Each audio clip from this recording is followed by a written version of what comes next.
As pessoas que andam para aí, que são estranhas e que são nómadas. A segunda visão, usei o conceito de ciganofobia, como os norte-europeus usaram o conceito de islamofobia, e fobia quer dizer comportamento irracional acerca de. Fobia é uma perturbação neurótica incontrolável pelas pessoas. Até aos anos 90, eles não conseguiam sair do nomadismo forçado. O nomadismo deles nunca foi nomadismo, é um nomadismo forçado. Hoje em dia serão nómadas forçados 5% deles, todos os outros estão em qualquer sítio, ou em ruínas, ou em tugúrios, ou em casas abandonadas, ou em casas do Estado, bairros sociais. O que acontece é que os tais que são nómadas, ditos nómadas, vivem em condições absolutamente deploráveis. Eu estive em acampamentos deles, há chuva, os filhos não podem ir à escola, a polícia, a GNR, vai lá e dá um pontapé na coisa do café que estão a fazer, amanhã não estão aqui, não podem estar aqui. Portanto, são cidadãos portugueses que são obrigados a mudar de município ou de região pela polícia, nenhum português é. Com alunos meus de investigação em antropologia, seguiram grupos desses, e há grupos desses, por exemplo, que fazem 12 concelhos, desde Beja até às Caldas da Rainha e volta, porque não podem parar.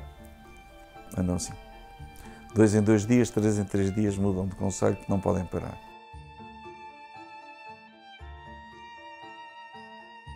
Do ponto de vista económico, ninguém lhes aluga um terreno. Ninguém lhes aluga uma casa. Se eles quiserem alugar uma casa, lembro de um casal que estava na altura a casar, tiveram que arranjar um intermediário para lhes alugar uma casa, para eles poderem ter uma casa, que mesmo assim era uma coisa periférica, fora de Beja.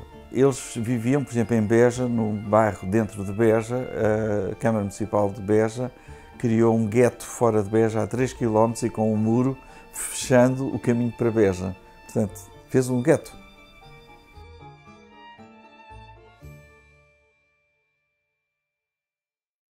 Há investigações recentes que provam mais ou menos o seguinte.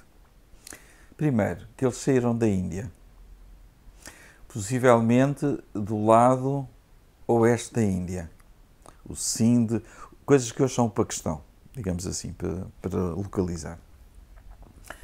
O que se sabe historicamente é que no inverno de 1017-1018, um sheik de Cabul,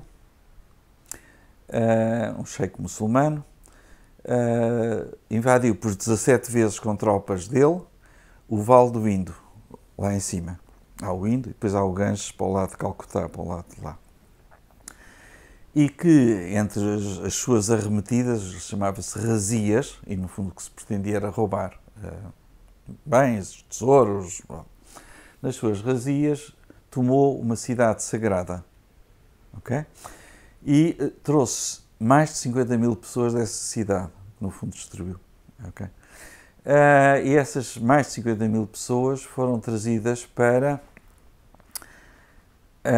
os mercados de escravos do que hoje é o Afeganistão e a Pérsia, e textos da época diz que corriam rios de indianos, numa zona onde não havia indianos, corriam rios. Bom, e foram vendidos à peça, portanto, desde brahmans e rajás e militares de alto coturno até ao povo, 50 mil pessoas de todas as classes sociais, foi tudo vendido, disperso, as famílias separadas. Bom, portanto, perderam a religião hindu, ficaram disseminados, e agora o que nos interessa é que um eixo disso foi parar à Roménia e são tornados escravos. E a Roménia hoje tem 10% da população cigana, ou seja, à volta de mais de 2 milhões, em 20 ou 22 milhões são ciganos. Não há nenhuma concentração parecida. No Montenegro são também à volta de 10%, é aquela zona. Okay? O que é que acontece a seguir? Registra-se a partir de volta de 1350, na guerra entre muçulmanos e cristãos, que se faz até às portas de Viena, começam a aparecer grupos de pessoas montadas a cavalo, suponha 10 homens a cavalo, que dizem eu sou o Duque Paulo, eu sou o Duque Pedro, eu sou o voivoda não sei quê, e nós somos cristãos, mas fomos forçados pelo Islão a submetermos ao Islão, e queremos ir a Santiago de Compostela, descalços, como peregrinos, pedir desculpa a Deus, bom, e transformaram-se em peregrinos. E começaram a aparecer em Itália, na Suíça, em Paris, na Península Ibérica, e chegam a Portugal em 1500.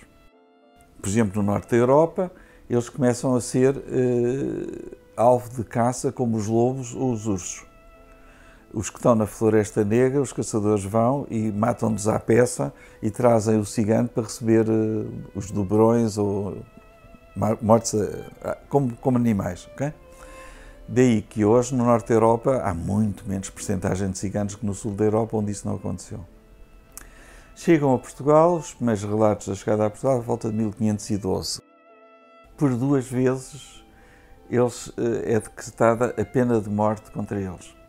E ou saem de Portugal ou serão mortos. Retiram-lhes todos os bens. Chicoteiam-nos na praça pública. Separam os maridos e as mulheres e mandam os homens para as galés, ou seja, escravos que remam. Roubo dos filhos. E tirem os filhos aos ciganos até aos 9 anos e sejam postos a servir como órfãos. Engraçado, pessoas que tinham pai e mãe postos a servir como órfãos. Portanto, o que é que nós encontramos quando começamos a investigar? Encontramos 20% de pessoas que são comerciantes seminómadas, quase todos sem casa. Os que têm casa estão nos bairros sociais feitos em 1990, daí para cá.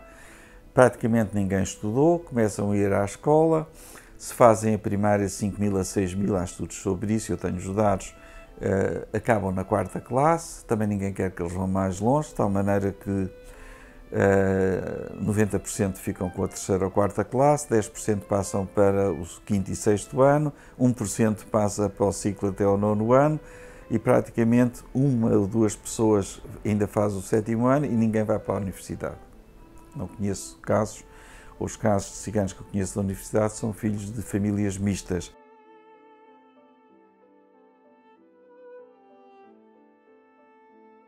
Foi feita uma audição na Assembleia da República, acho que foi a única vez, e na audição todos os fulanos que eram profissionais dos centros de emprego disseram que eles tinham tentado mandar ciganos para fábricas ou empresários que pediam mandem-me 50 pessoas ou 100 pessoas, para camadas normalmente baixas, e que tinham recebido telefonemas ameaçadores e os senhores estão loucos, o quê? Mandaram ciganos? Nem pensem, o que é isto? Mandaram ciganos. Okay? Ou seja, nem na função pública portuguesa, o Estado, nem nas autarquias, nem na privada, é impossível conseguir casa, terreno ou emprego. Portanto, eles estudam por aqui e eles sabem isto.